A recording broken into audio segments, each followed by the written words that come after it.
Irmãos, vamos começar então a nossa jornada bíblica, hoje ao vivo, online. Graças a Deus por termos esse recurso diante do momento que estamos vivendo. Vamos começar orando e pedindo ao Senhor que nos abençoe nesse tempo que passaremos aqui, que Deus seja conosco, nos dê sabedoria, nos dê entendimento da palavra do Senhor. Amém, irmãos? Vamos orar? Feche seus olhos aí, onde quer que você esteja, e vamos buscar o Senhor, buscar a direção do Senhor. Deus, em nome de Jesus, te agradecemos pela oportunidade que nós temos de aprender mais da palavra do Senhor, Deus. Obrigado, Pai, pelo teu sustento e provisão sobre as nossas vidas. Obrigado, Senhor, porque o Senhor tem, ó Deus, nos sustentado de todas as formas, espiritualmente, fisicamente, Pai, em nome de Jesus, obrigado, Pai. Eu te peço, Deus, Senhor, fala ao nosso coração através da tua palavra, nos dê entendimento, Deus, daquilo que a tua palavra, Deus, revela a nós, ó Pai, em nome de Jesus, ó Deus.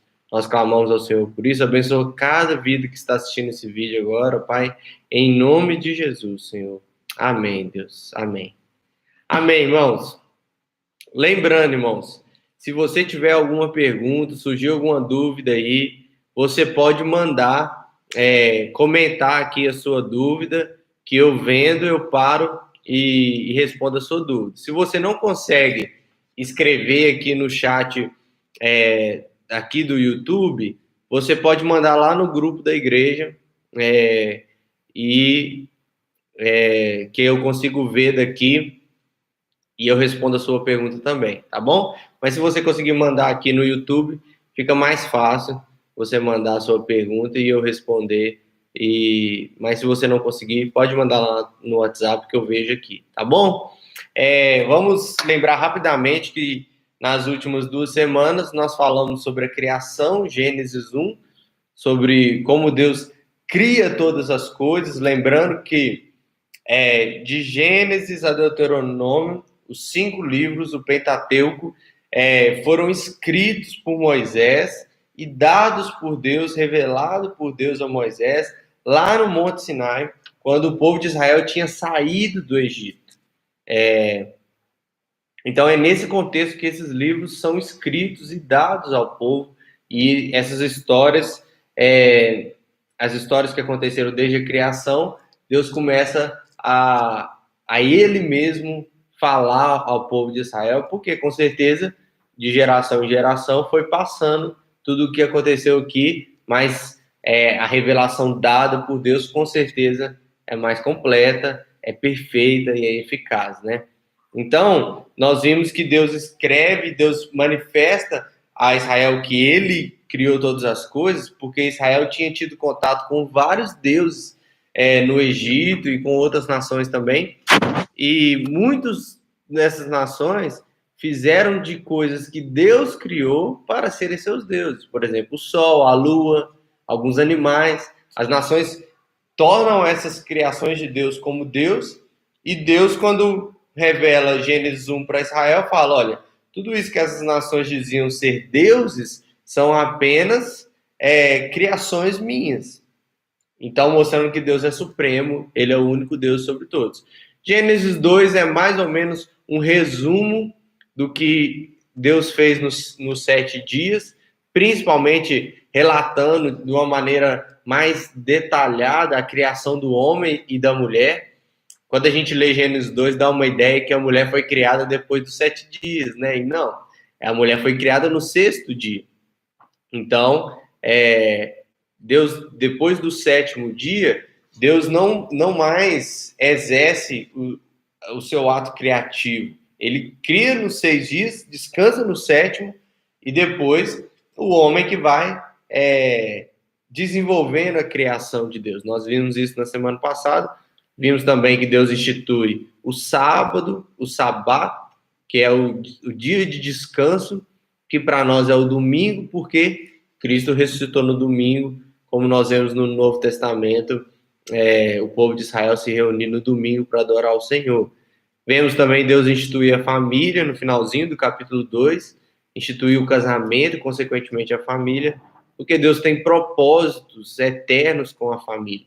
Deus tem propósito, um dos propósitos maravilhosos de Deus, nós vamos até ver aqui hoje em Gênesis capítulo 3, era prover salvação para o seu povo através da família.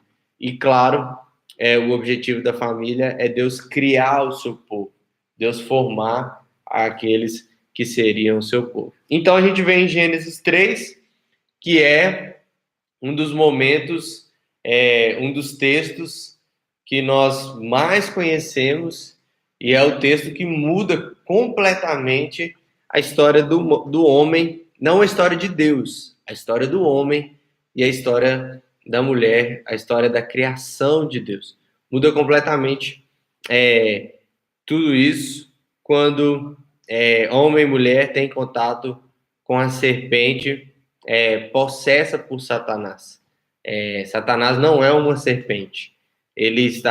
A serpente claramente está possessa por Satanás, e nós vamos ver isso aqui no andar do texto, tá bom? Vamos ler, abra sua Bíblia aí, Gênesis 3, nós vamos ler primeiro do versículo 1 ao versículo 7, vamos tratar um pouco sobre esses versículos, e depois seguimos os versículos seguintes. Diz assim: mas a serpente, mais sagaz que todos os animais selváticos que o Senhor Deus tinha feito, disse à mulher: é assim que Deus disse: não comereis de toda a árvore do jardim? Respondeu-lhe a mulher: do fruto das árvores do jardim podemos comer, mas do fruto da árvore que está no meio do jardim, disse Deus: dele não comereis, nem tocareis nele, para que não morrais. Então a serpente disse à mulher: é certo que não morrereis, porque Deus sabe que no dia em que dele comerdes, se vos abrirão os olhos, e como Deus sereis conhecedores do bem e do mal. Vendo a mulher que a árvore era boa para se comer, agradável aos olhos, e árvore desejável para dar entendimento, tomou-lhe do fruto e comeu, e deu também ao seu marido, e ele comeu. Abriram-se-lhe então os olhos de ambos, e percebendo que estavam nus, cozeram folhas de figueira e fizeram cintas para si. Olha que interessante, irmãos. Nós vemos o texto, como eu sempre falo, a tradução é perfeita. Ela traduz para nós o texto, o sentido do texto, mas nós precisamos das línguas originais, porque elas têm algumas coisas extras, vamos dizer assim, que colaboram para a interpretação do texto e nos dão uma riqueza maior de detalhes para a gente poder compreender o que está acontecendo aqui. É interessante que o texto diz que a serpente é a mais sagaz de todos os animais selváticos. É interessante porque a palavra usada aqui para sagaz, ela significa, assim, sagaz, astuto, sutil, mas ela também tem uma outra tradução que poderia significar alguma coisa tipo nu, descoberto, algo nesse sentido. O que vai conectar muito com o que acontece com Adão e Eva depois do pecado. Mas destaca aqui a sutileza, a sagacidade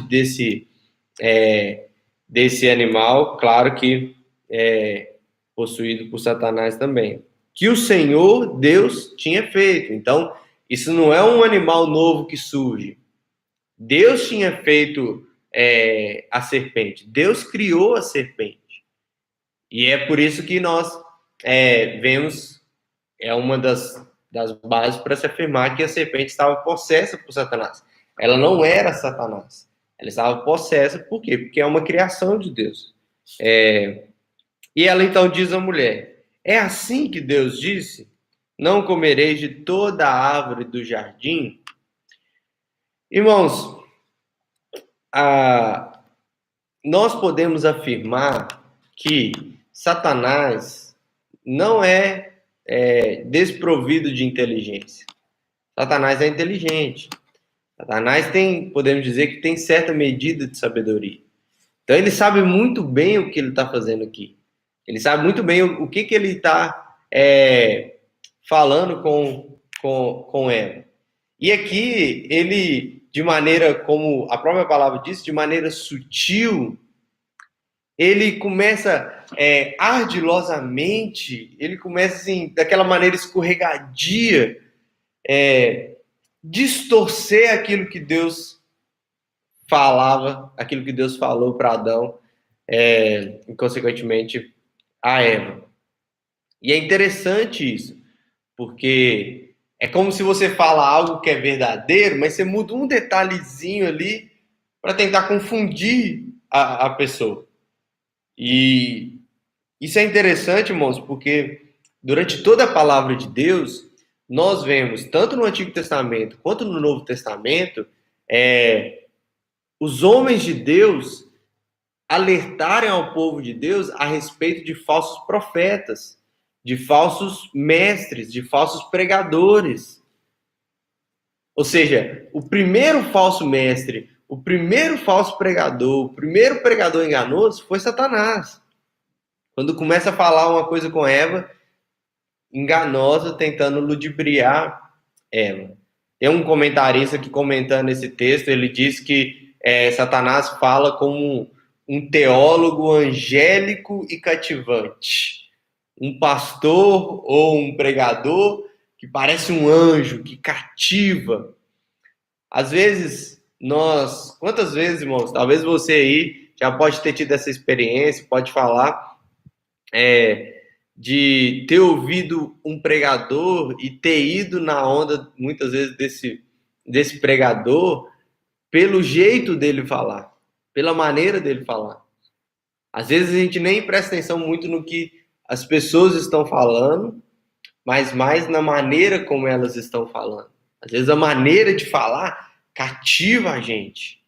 E é exatamente isso que Satanás está fazendo com Eva, e é exatamente isso que os falsos mestres falam. A falsa profecia, a falsa palavra, o engano, nunca vai vir de maneira feia. Sempre vai vir de maneira muito bonitinha, de maneira muito cativante, de maneira muito legal, de maneira agradável de se ouvir. E assim, é sempre a orientação da palavra de Deus de tomarmos cuidado com os falsos mestres, os falsos pregadores, os falsos profetas. E o primeiro deles foi Satanás, quando ele começa a corromper a ideia na cabeça de Eva. Versículo 2, então, a mulher Eva começa a cair no engano de Satanás. Ela começa a entrar no jogo ali de engano de Satanás, porque ela responde de uma maneira completamente atrapalhada. Ela cai no jogo de Satanás, porque Satanás vira para ela e fala: Deus falou para que pode comer de toda a árvore, não comereis de toda a árvore. Não era isso que Deus tinha falado. Aí ela responde: não, nós podemos comer das árvores do jardim, mas a que está no meio do jardim, disse Deus, dele não comereis, nem tocareis nele, para que não morrais. Irmãos, Deus não falou que não podia tocar no fruto. Pelo menos, a palavra de Deus não revela isso para nós. Gênesis 1, quando Deus dá a ordem para Adão sobre a árvore do conhecimento do bem e do mal, sobre a árvore da vida, Deus não diz que não podia tocar. Deus fala, não come dessa árvore, não come desse fruto. Então, percebe que Eva já cai na história de Satanás, no conto de Satanás. Ela já caiu, ela já se enganou, ela já se confundiu nas ideias do que Deus tinha falado. Então, a serpente, Satanás, muito esperto, fala, é certo que você não vai morrer. E aqui, é claro que o Satanás está falando de morte física. Ele não explica para Eva as consequências do castigo que Deus tinha falado. No dia que dela comer, certamente morrerás.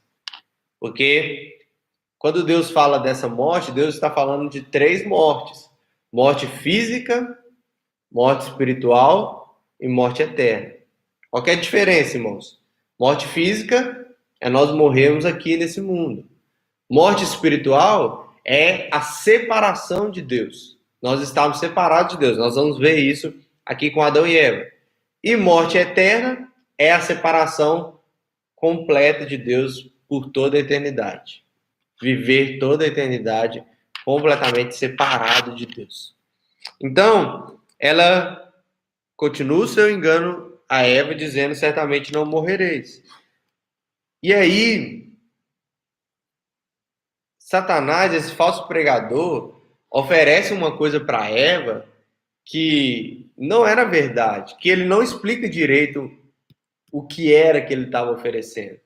Quando ele diz que Deus sabe que no dia que dela comer, seus olhos vão se abrir, e como Deus sereis conhecedores do bem e do mal, Satanás está fazendo uma oferta para Eva de conhecimento, de conhecer como Deus conhece. Conhecimento é uma coisa que sempre foi idolatrada. Nós vemos filmes e filmes, séries e séries, livros e livros que tratam sobre conhecimento, que falam sobre o poder do conhecimento. E é isso que a serpente oferece para Eva. Conhecimento como de Deus. Conhecer como Deus conhece o bem e o mal.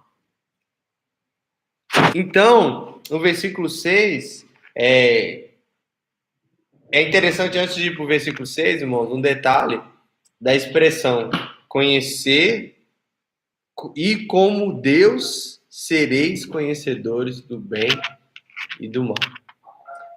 Resumindo, a proposta de Satanás para Eva era ser Deus. O que Satanás está falando para Eva era: Eva, a partir do momento que você comer dessa fruta, você vai ser Deus como Deus é. E Satanás sabe que isso não é possível. Satanás sabe que isso não tem como acontecer. Ele leva o que ele quer levar a criação de Deus à destruição. Versículo 6 é interessante, porque diz que Eva olha para a fruta, olha para o fruto, e ela vê aquilo muito agradável aos olhos. Agradável aos olhos e árvore desejável para dar entendimento. Quando a gente lê assim, parece que tinha alguma coisa especial no fruto. Tinha alguma coisa assim, o fruto brilhava, tinha uma coisa diferente. Não, irmãos. O desejo, o que torna a fruta agradável, não está na fruta em si. Está no coração de Eva. Está na mente de Eva. O que torna o pecado agradável não é o pecado em si, é o nosso desejo, é a nossa vontade. A palavra no hebraico aqui, usada para boa e agradável, ela traz uma ideia de algo que é o anseio do coração de alguém. Algo que é bom na visão daquela pessoa. Algo que era bom de acordo com o desejo de Eva. Aquele fruto era agradável aos olhos e árvore desejável para dar entendimento para Eva. Não quer dizer que o fruto em si era aquilo. Percebe o tamanho do engano, irmãos? A fruta, Deus não ia colocar aquele poder todo numa fruta. Não era essa ideia. A fruta é representativa. Não é representativa.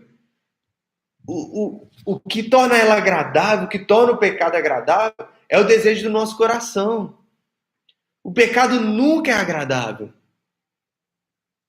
O pecado nunca é bonito. Nós vamos ver aqui para frente, o pecado é feio.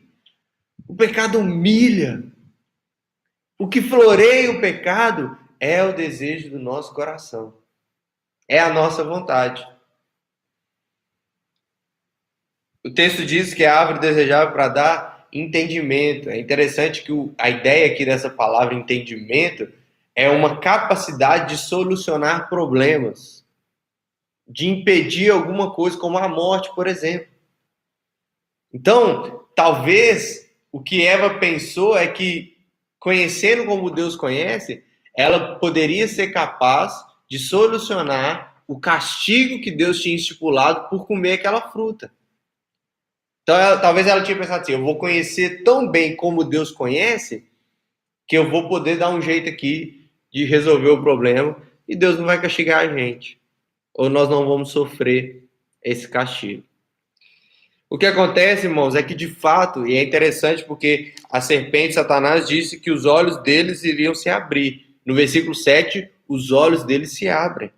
Abriram-se então os olhos de ambos e, percebendo que estavam nus, coseram folhas de figueira e fizeram cintas para si. Os olhos deles se abriram, mas se abriram para enxergar em si mesmos, não fora deles, enxergar em si mesmos algo extremamente vergonhoso.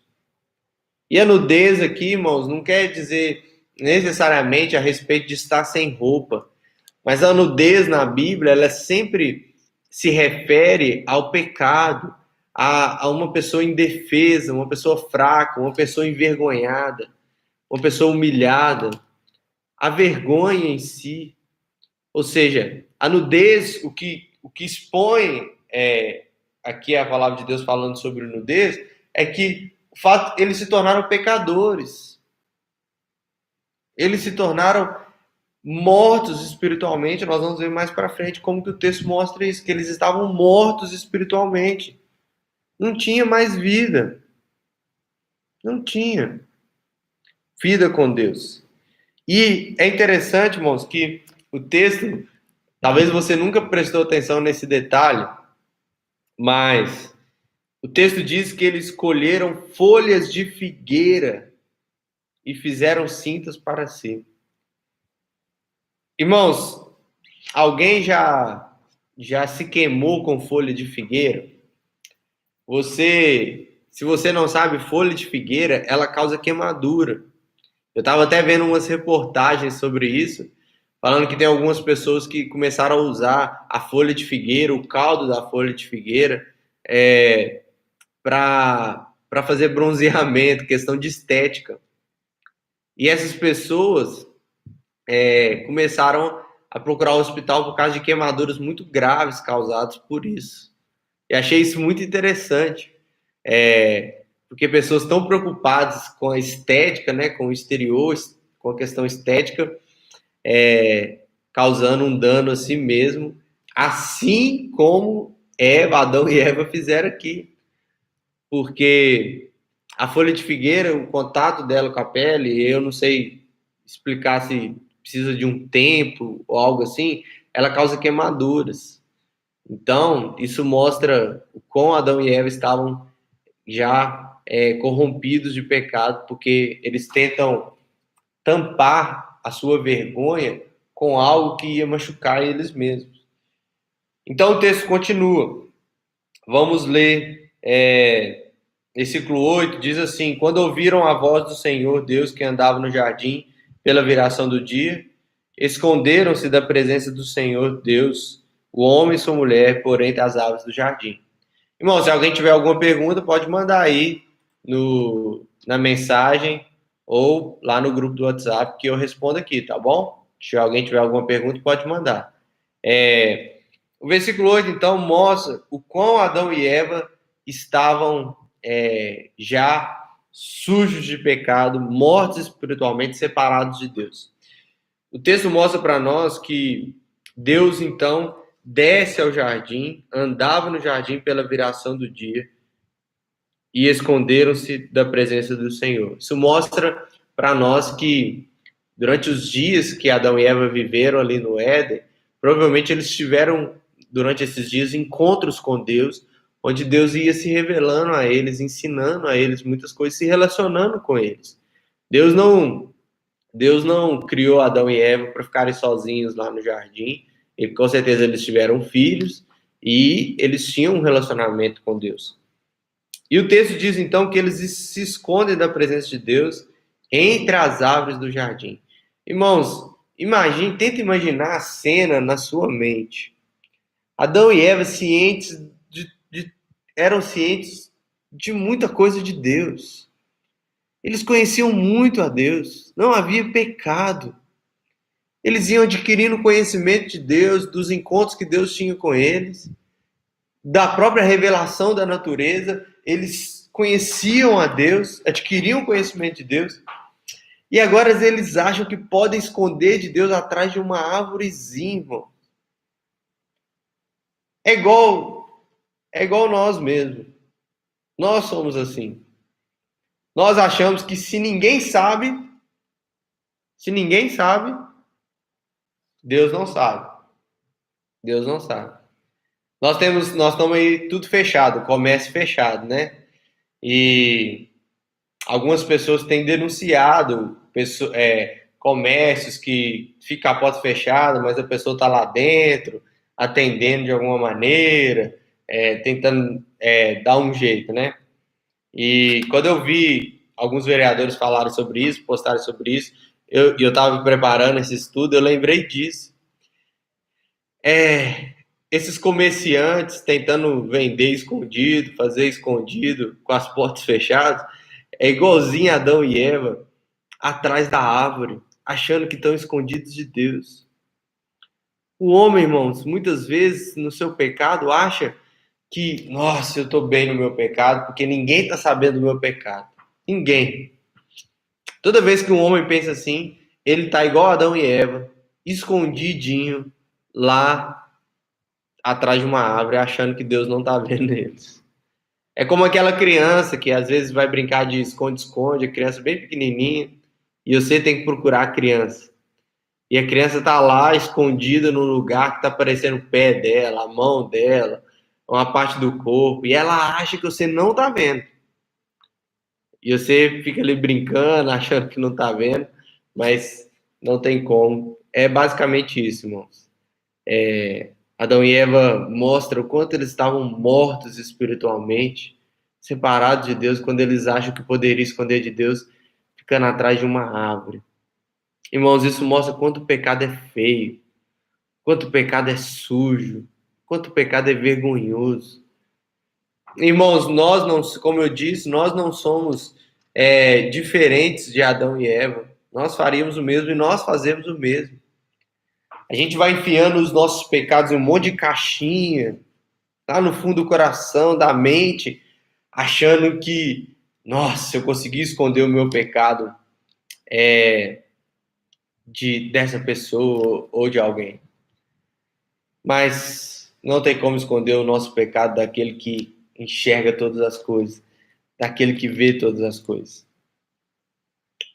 Toda vez toda vez que eu passo por uma situação assim, de ter algum tipo de relacionamento, comprar alguma coisa, fazer alguma coisa. Eu passei por isso essa semana, na compra de um carro. E eu orei ao Senhor assim, Deus, a gente não conhece todo mundo. A gente não conhece todos os homens. A gente não pode confiar em todos os homens. A gente não sabe se os homens estão falando a verdade. Mas o Senhor sabe. E eu peço ao Senhor que o Senhor traga à tona tudo que tiver escondido, se tiver algo escondido, se tiver algo enganoso, se tiver algo que não é certo, que o Senhor traga tudo à tona, que o Senhor revele todas as coisas. E o maravilhoso, irmãos, é que Deus revela, é que Deus traz tudo. Quando Ele quer, claro, quando Ele deseja, Ele mostra tudo. Isso é maravilhoso, irmãos. Nada fica oculto diante de Deus. A gente não consegue esconder nada de Deus. Seguindo então, versículo 9. Versículo 9 até o 11, irmãos. Não vou ler aqui, porque os irmãos conhecem muito bem o texto, mas tem algumas perguntas que Deus faz. Versículo 9, Deus pergunta para Adão, onde estás? Versículo 11, ele pergunta, quem te fez saber que estavas nu? Versículo 13, ele pergunta, que é isso que fizeste? Olha que interessante, irmãos. Deus pergunta, onde, quem e o que? Deus não sabe disso? Deus sabe de tudo isso. Só que, através disso, Deus manifesta a sua, não sei se podemos falar isso, justa justiça. Ele manifesta a sua justiça, irmãos. Porque como um bom juiz, ele vai fazendo com que o próprio Adão e Eva reconheçam a sua culpa, reconheçam o seu pecado. Manifesta que de fato aconteceu alguma coisa ali. Deus sabe de tudo, mas através dessas perguntas, através disso tudo, ele quer levar aquele povo, Adão e Eva, ao arrependimento, levá-los a confessar os seus pecados. E é isso que acontece. Eles então começam a falar: Adão, foi a mulher, foi Eva, a mulher foi serpente. E é interessante que Deus só interroga Adão e Eva, Deus não interroga a serpente. Deus não conversa com a serpente. Deus só dá o castigo, tanto para a serpente como animal, como para Satanás. Então, Deus começa a fazer essas perguntas. Versículo 12. O homem diz que foi a mulher deu e ele comeu. Versículo 13. A mulher perguntou, Deus pergunta a mulher reconhece que foi enganada. A serpente me enganou e eu comi. Lá em 1 Timóteo, Paulo vai falar isso, que a mulher foi enganada pela serpente. Isso, eu sempre falo que isso mostra, aumenta ainda mais o peso em cima de Adão, porque Adão não foi enganado. Quem foi enganado foi a mulher. Não quer dizer que ela não pecou, ela pecou também. Mas é como se o pecado de Adão fosse consciente. Adão pecou sabendo que estava pecando, sabendo que aquilo que a serpente estava falando era errado. Tem um livro até interessante, irmãos, chama, não me fugiu agora, se eu não me engano, O Silêncio de Adão. O Silêncio de Adão. E é um livro que vai tratar sobre o que acontece que Adão não se manifesta aqui. Até Deus entrar na história, Deus entrar na cena, por que Adão não fala nada? Por que Adão não chegou e falou assim: ô serpente, peraí, não é assim não. Não foi isso que Deus falou, não. É interessante isso, mas depois podemos trabalhar melhor a ideia desse livro. Então, depois que Adão joga para Eva joga para a serpente, Deus mostra para eles com a própria resposta deles que a culpa deles, revela a culpa deles. Adão fala: eu comi, porque a mulher me deu. Ou seja, eu comi consciente. Eva fala: eu comi. Por quê? Porque a serpente me enganou. Pequei por causa do engano da serpente. Pastor, mas Eva pecou? Ela não foi enganada? Irmãos, nós somos enganados quando nós não conhecemos aquilo que Deus manifesta a nós. Quando nós não cremos de fato, ou quando nós não temos convicção daquilo que Deus ensinou a nós. Eva, talvez quando a serpente começa a falar com Eva já começa a ser tomada pela tentação ali de querer ser como Deus, e ali ela já talvez corrompida por esse desejo, Eva começa a se perder ali e perde completamente a noção do que Deus tinha falado. E muitas vezes isso acontece conosco, irmãos.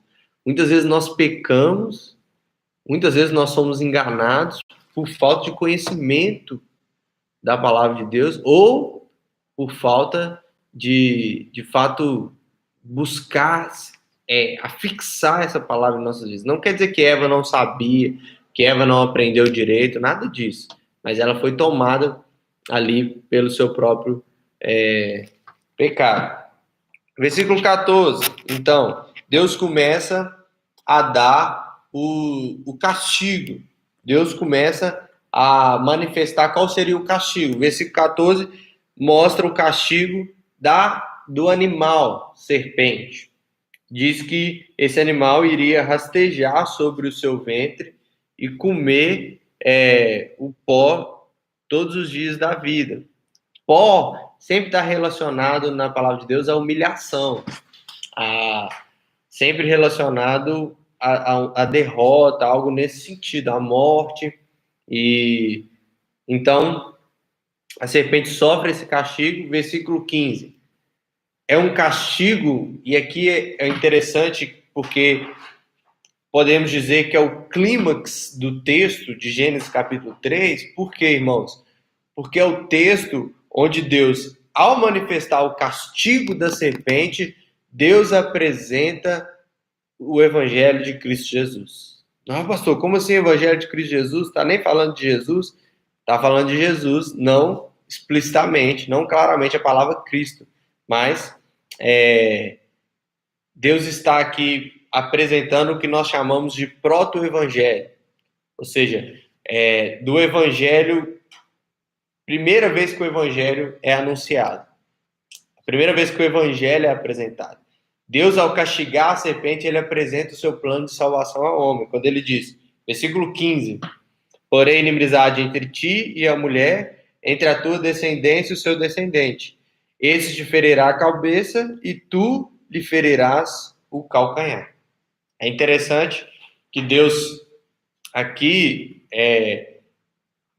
nessa dupla ideia de castigar a serpente, mostrando a salvação do homem, apresentando a salvação do homem, Deus apresenta o evangelho e algo que nós chamamos aqui de paralelismo. Eu não vou entrar muito nesse detalhe, porque senão fica muito técnico, né, irmãos, da linguagem, mas é uma ideia que traz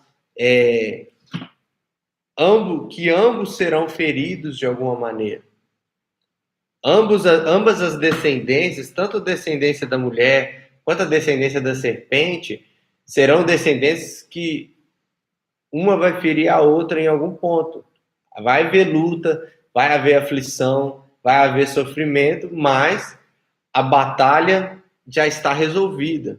Deus já mostra qual vai ser o final da batalha, que é o descendente da mulher ferindo o calcanhar, ferindo a cabeça da serpente.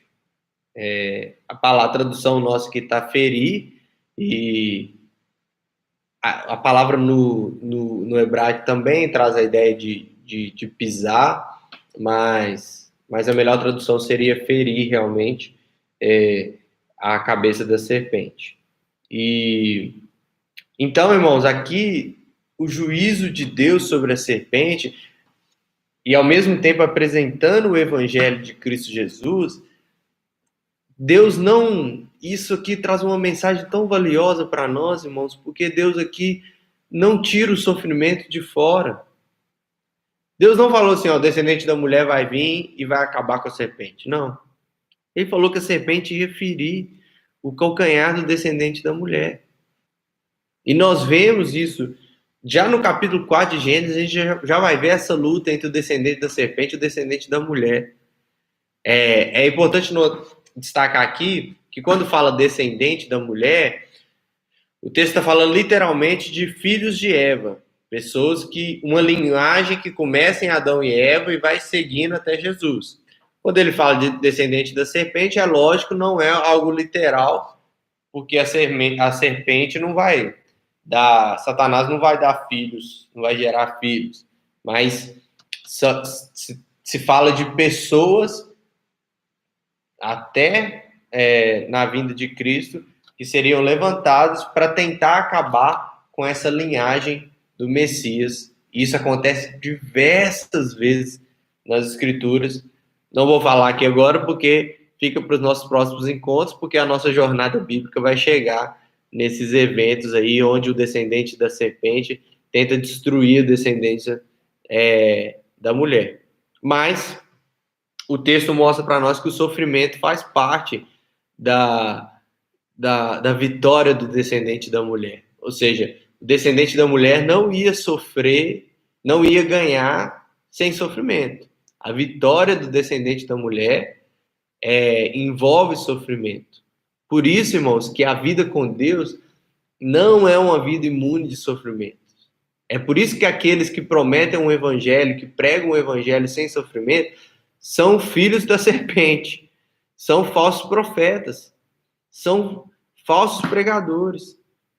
Aqueles que dizem que na nossa vida, aqui nesse mundo, é só vitória, que nós vamos ser só vitoriosos, que não vai haver dificuldade, que não vai haver sofrimento, que não vai haver derrotas aqui nesse mundo, são mentirosos, irmãos. Porque no próprio texto que Deus manifesta, no próprio texto que Deus manifesta a salvação, ele mostra para nós que Deus poderia, que o homem, que o descendente da mulher ia sofrer, que o descendente da mulher ia passar por sofrimento até conquistar a sua vitória. Não existe evangelho sem cruz, irmãos. A marca do evangelho é a cruz. A marca do evangelho é a cruz do Calvário. A mensagem do evangelho envolve cruz. Então, por isso, é uma mensagem que é manifesta logo aqui em Gênesis 3,15. Nós vamos vencer, mas até lá nós vamos sofrer. Jesus fala isso: no mundo tereis aflições, mas tem de bom ânimo, eu venci o mundo, nós venceremos com Cristo. Paulo fala isso em Romanos capítulo 8, em Cristo somos mais que vencedores, apesar de muitas vezes sermos levados como ovelhas para o matador. Então, nós vamos sofrer muitas vezes. O Jobert perguntou, irmãos, Deus sabia que o homem ia cair? Essa é uma pergunta que está sempre que a gente fala sobre esses textos, alguém pergunta isso. Eu não vou responder agora por causa do tempo. É uma pergunta que requer um estudo bem aprofundado sobre ela.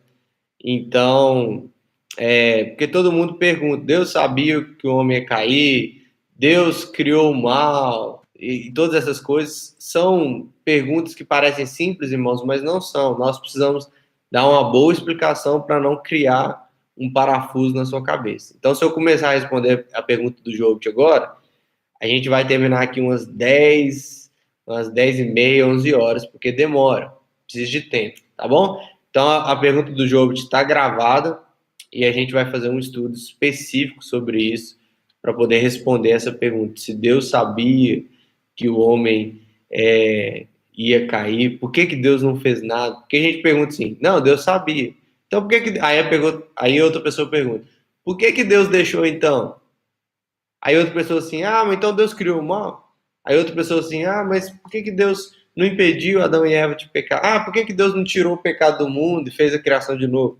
E por aí vai, irmãos, tá bom? Ô, Job, então, vamos gravar essa pergunta aí e a gente vai fazer um estudo específico para falar sobre ela, sobre se Deus sabia que o homem ia cair. Mas só para não deixar você sem resposta, Deus sabia sim, porque Deus criou a história.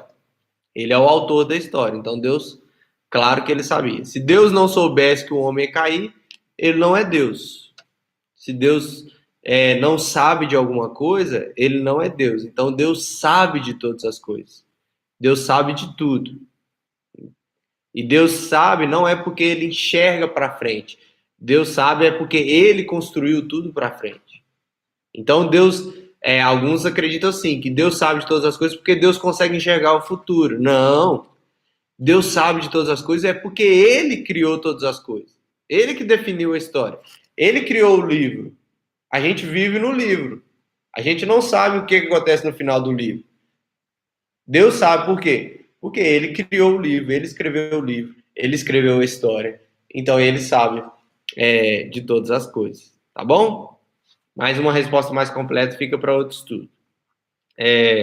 A partir do versículo 16, irmãos, nós estamos caminhando para o final. Fica firme aí.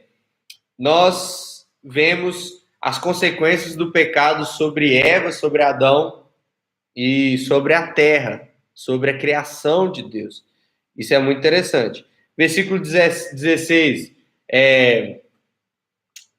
começa o castigo de Deus. Eu vou tentar juntar tudo aqui para ser mais rápido. o castigo de Deus sobre Adão e Eva e sobre a terra inverte, e a consequência do pecado inverte toda a relação natural que havia entre homem, mulher e criação. Homem, mulher e criação.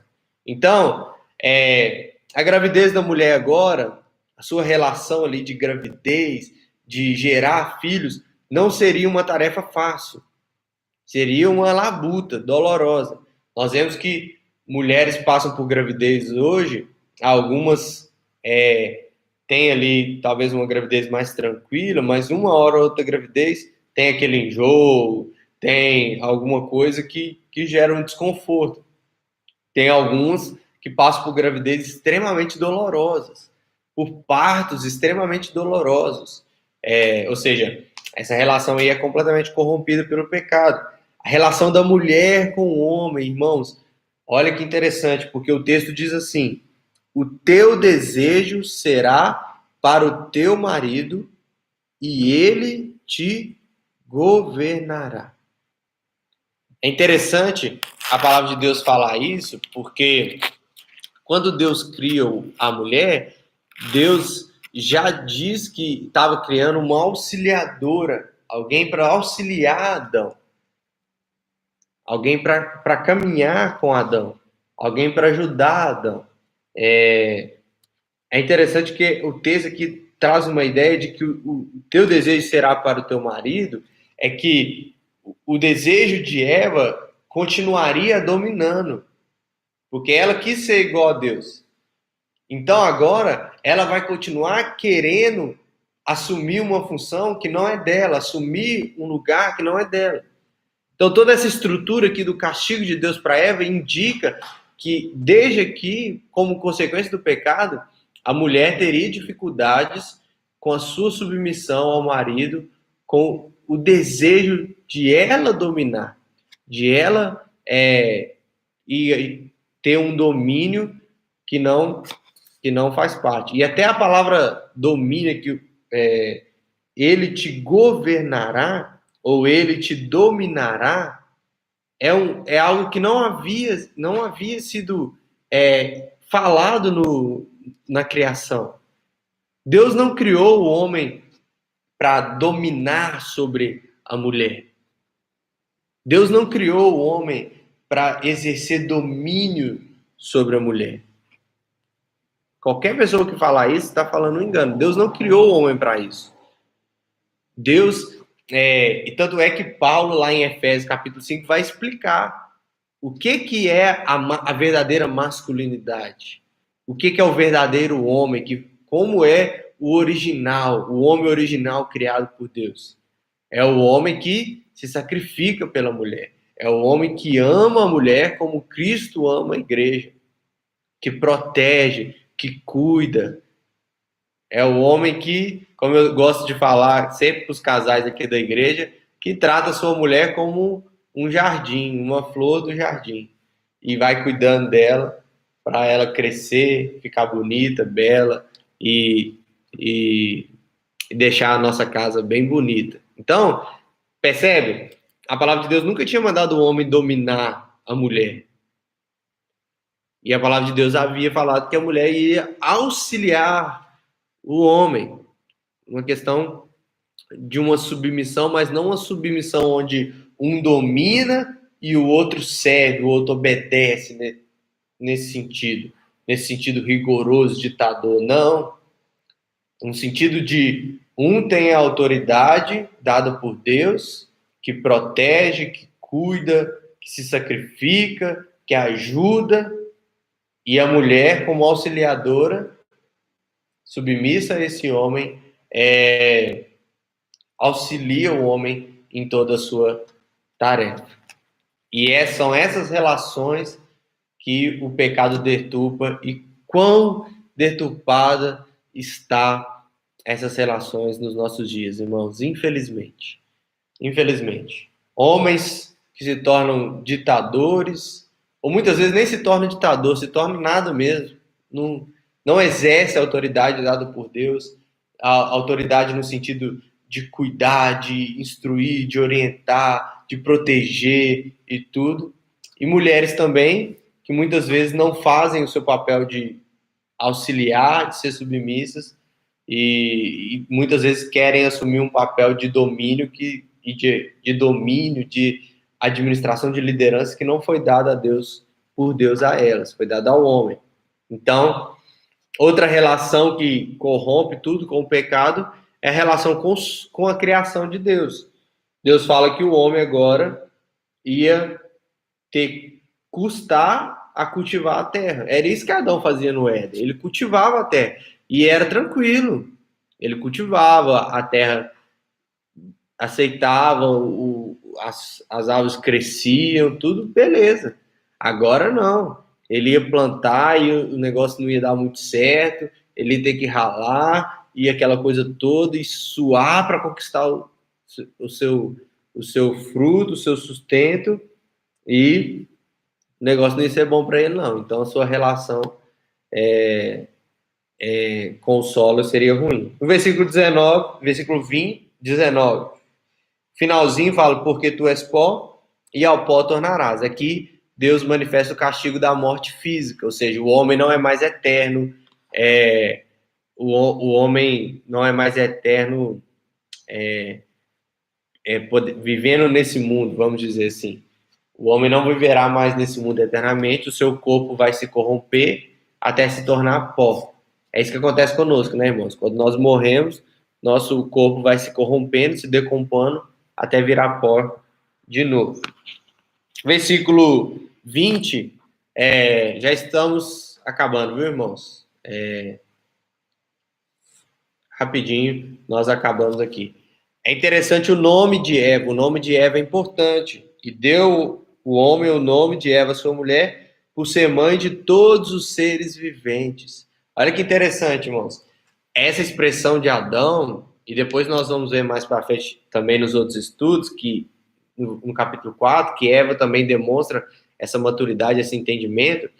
Essa expressão de Adão mostra que Adão cria na restauração da relação de Deus com o homem. Ele cria que Eva daria origem à linhagem que geraria o descendente que ia derrotar Satanás. Ele cria nisso, por isso ele dá o nome de Eva para ela, a ela que seria mãe de todos os seres viventes, ou seja, todos aqueles que vão nascer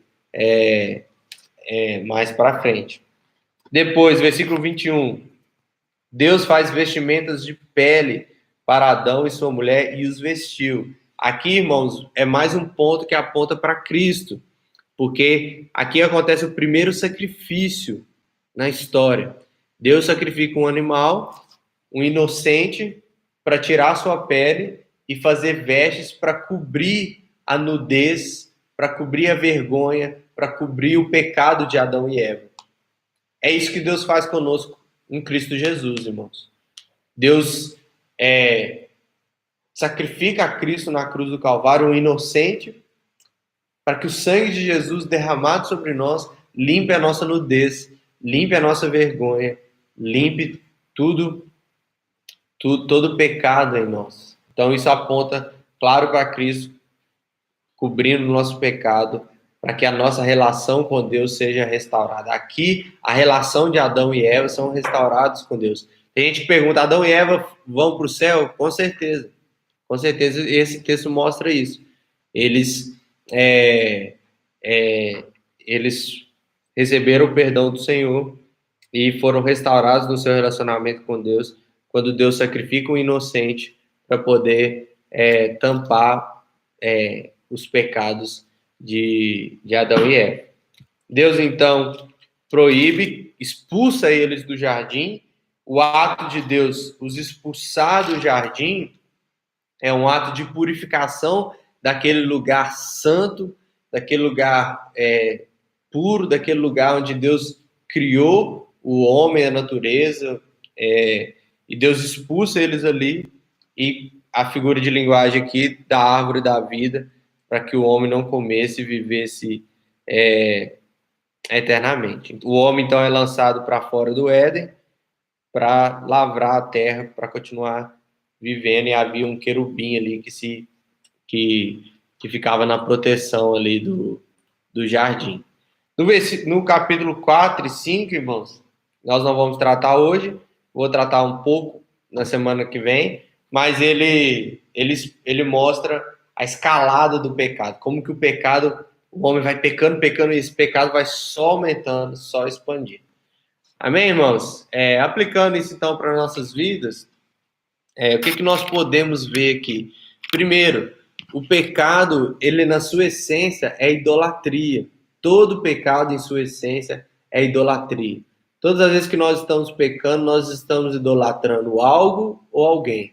Porque nós estamos buscando satisfazer algo ou alguém. Por que o pecado de Eva é idolatria? Porque ela quer ser Deus.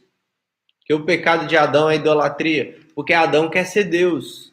Ele está idolatrando quem? Ele mesmo.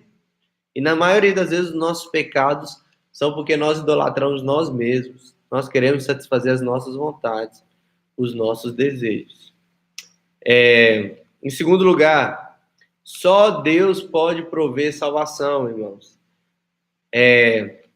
Como eu disse, quando Adão e Eva se escondem atrás da árvore, isso mostra a podridão do pecado, o quão mortos espiritualmente eles estão, quão separados de Deus eles estão. E se Deus não tivesse sacrificado aquele animal, um inocente, para poder purificar o pecado de Adão e Eva, eles estavam mais ou menos enrolados, irmãos. Só Deus provê salvação. Sem Deus nós estamos envergonhados, nus, humilhados, mortos espiritualmente. Estamos perdidos, irmãos. Mas em Deus nós temos salvação. Assim como Ele cobriu o pecado de Adão e Eva, em Cristo Jesus, com seu sangue derramado, Ele nos purifica de todo pecado. E Ele nos cobre, nos perdoando, retomando nossa restauração com o Senhor. Última aplicação que eu quero trazer para nós é nós tomarmos cuidado, irmãos, com os falsos profetas, com os filhotinhos de serpente, que muitas vezes querem nos enganar usando a palavra do Senhor. A palavra do Senhor, se você nunca viu o filme O Livro de Eli, O Livro de Eli, veja esse filme, irmãos. Tem uma ideia muito interessante. O filme traz uma ideia de pessoas que queriam encontrar a Bíblia quando já não há mais exemplares da Bíblia, para poder exercer domínio através da Bíblia. Não é à toa que tem pregadores usando a Bíblia para enganar, irmãos. Usando a Bíblia para gerar engano, para ludibriar as pessoas. Tome cuidado, irmãos, principalmente nos nossos dias, que é tanto videozinho, que é tanta mensagem, que é tanta pregação online, vídeo rolando. Medite bem, se tiver dúvida, pergunte ao seu pastor, porque nós precisamos tomar muito cuidado com esses pegadores astutos, sagazes, assim como a serpente, sutis, que tentam enganar o povo do Senhor. Amém, irmãos? Alguma pergunta? Ou eu, como dizia um professor meu, ou eu fui muito claro e ficou tudo esclarecido, ou ninguém entendeu nada, porque só tivemos uma pergunta. Então, ou eu expliquei tudo direitinho, ou ninguém entendeu nada, e por isso que não tem perguntas. Mas eu creio que deu para os irmãos compreenderem muita coisa. O vídeo vai ficar disponível no canal, então você pode depois ver de novo para tentar pegar melhores informações. Se gerar mais dúvidas, mande mensagem para nós, comente, que nós vamos responder. Mais alguém tem alguma pergunta, irmãos?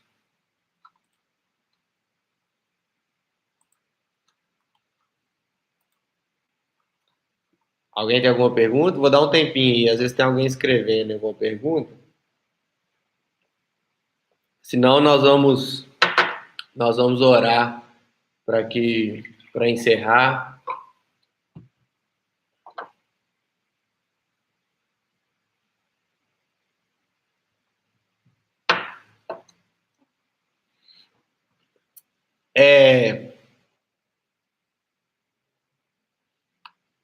É interessante essa pergunta aí da Gracinha, esse comentário da Gracinha. Eu vou falar rapidamente sobre isso, irmãos. Ninguém nunca teve livre-arbítrio. Livre-arbítrio é uma completa liberdade, ou seja, você não tem nada te influenciando a tomar decisão nenhuma. No Éden, Adão e Eva têm o que nós chamamos de liberdade de natureza, vamos dizer assim. Por quê? Eles foram criados para adorar a Deus. Eles foram criados para adorar a Deus. Então, tudo neles tendia e os influenciava para adorarem a Deus, para louvarem ao Senhor, para obedecerem ao Senhor. Mas eles tinham também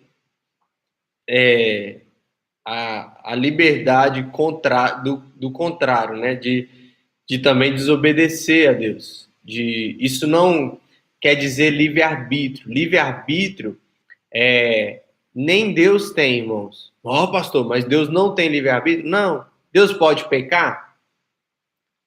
Deus não pode pecar. Deus só pode fazer aquilo que é bom, aquilo que é santo, porque Ele é santo. Então Deus não pode pecar. Então Deus não tem livre-arbítrio.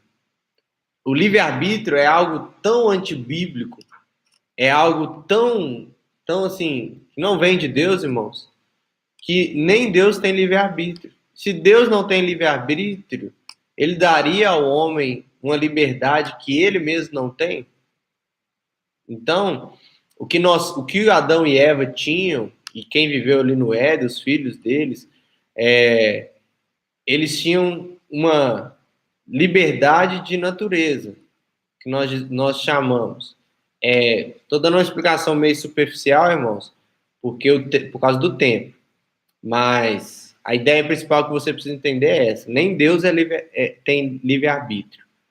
Porque Deus não pode escolher pecar. Deus não pode falar assim, eu vou pecar. Ele deixa de ser Deus na hora. Acabou. E nós estamos... Aí o mundo entra em colapso. Aí que o negócio avacalha tudo mesmo. Nós temos, quando pecamos, caímos em pecado, não há liberdade nenhuma, só peca. Quando nós somos salvos por Deus, nós chamamos comumente de livre agência, ou seja, nós podemos agora agir obedecendo a Deus, mas nós não podemos não pecar, a gente vai sempre pecar. E lá no céu, a gente vai ser santo, a gente não vai pecar. Então, irmãos, livre-arbítrio é uma coisa que nunca existiu.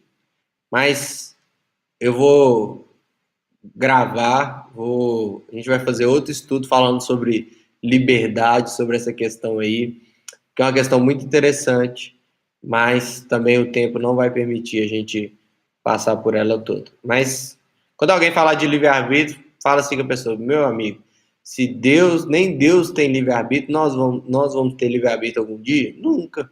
Nem Deus tem, por que a gente vai ter? Tá bom, irmãos? Amém? Podemos encerrar?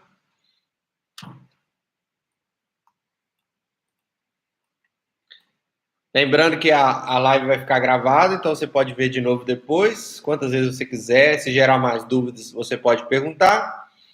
E aproveite para curtir aí o canal, selecionar lá no sininho para receber todas as notificações. E compartilhe, irmãos, compartilhe nosso canal, compartilhe essa mensagem com outros irmãos, com outras pessoas, para que possamos divulgar cada dia mais conhecimento de Deus, conhecimento da palavra de Deus. Amém? Se alguém tiver tido alguma dúvida que não quer mandar aqui em público, pode me mandar no privado lá depois, que eu respondo tranquilamente. Vamos orar, encerrando nossa jornada bíblica. Quinta-feira que vem, de novo, se nada mudar, aqui online, para as pessoas que têm pedido aí para poder ver, que não puderam ir na igreja. Quando a gente voltar no presencial, eu vou tentar, não estou garantindo, mas eu prometo tentar o máximo possível a gente gravar essas jornadas bíblicas e postar aqui no canal. Tá bom, irmãos? Deus abençoe e vamos orar. Senhor, obrigado por esse dia. Obrigado, Deus, por essa palavra abençoada, maravilhosa, Deus. que o Senhor, nós pecamos, ó Deus. Nos perdoa, Pai. Nós pecamos e o pecado destrói a criação do Senhor, Pai. Não totalmente, Deus, mas corrompe aquilo que o Senhor criou, Deus. Mas nós te louvamos porque o Senhor é nosso Salvador. E o Senhor provê salvação para nós de maneira maravilhosa, Deus. De maneira graciosa, Deus. Obrigado, Pai, em nome de Jesus. Nos dê sabedoria, Deus, para vivermos uma vida de santidade diante do Senhor. Temos cuidado com aqueles, ó Deus, que pregam enganosamente, que ensinam enganosamente. Pai, em nome de Jesus. Abençoa cada vida que está vendo esse vídeo. Enche, Deus, cada coração do Senhor, Deus, em nome de Jesus. E que nós possamos continuar buscando conhecer mais e mais do Senhor, Deus, em nome de Jesus, ó Deus. Amém, Senhor. Amém. Deus abençoe, irmãos. Um ótimo restinho de semana. Domingo, nosso culto online, vou definir